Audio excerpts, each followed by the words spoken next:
Now that we've talked about how to label numbers, we're going to talk about how to organize or how to compare them. And one of the tools that we have that makes for a great method of organizing and organizing and comparing numbers is the number line. So take a look at the screen here with me, just a moment. I have set up a nice number line for us that has just the 0 marked out right now.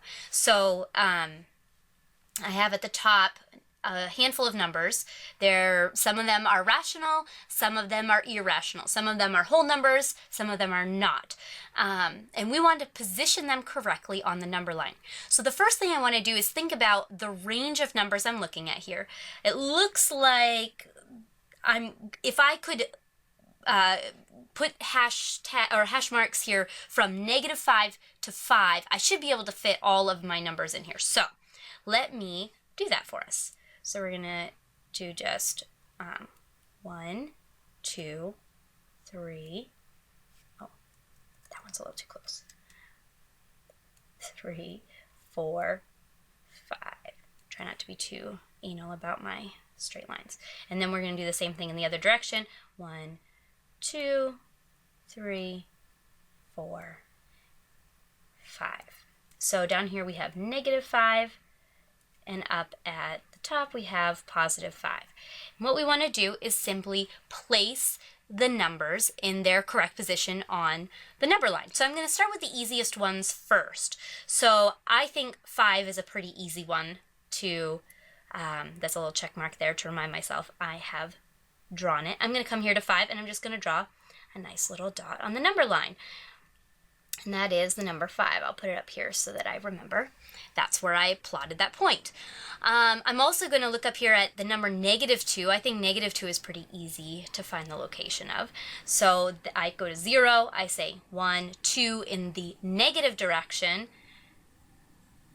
and place a point there. I know, not too much rocket science here, but we just want to review and make sure we haven't forgotten anything important. I also can look at 1/2. I think 1/2 is pretty easy to find here. Maybe not as easy as 5 and -2, but it should be right between 0 and 1.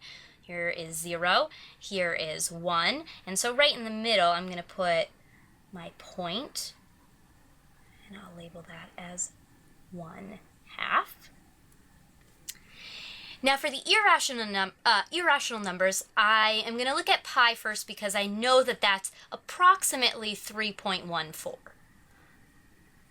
I mean, not exactly, but it's close to that. So basically this number, I can't write it as a ratio, but it's really just a little bit larger than 3. So on the number line, I'm going to find 3, which is right here, and I'm going to go just above it and put a point.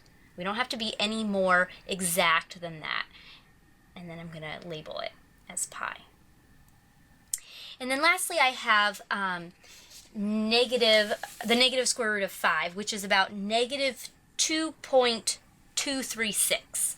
So I'm going to write that down. It's about, now it's not exactly, but it's about -2.236. Now here's where we have to make sure that we remember which direction we're going.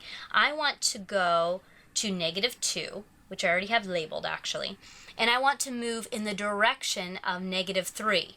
So this negative square root of 5 is a little bit larger in magnitude.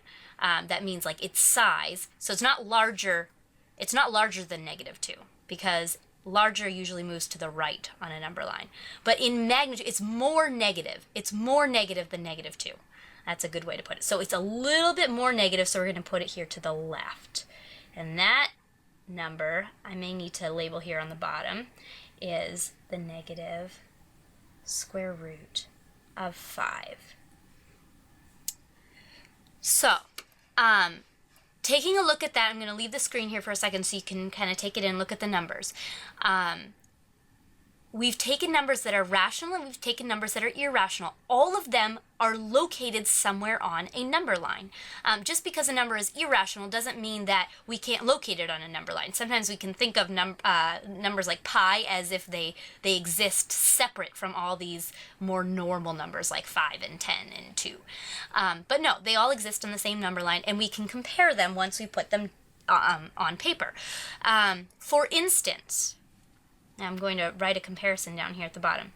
I could use this number line, or my knowledge of numbers, to say that pi is greater than 1/2. How do I know that it's greater? Well, because it's more to the right on the number line, right? The quantity is more, you have more, right?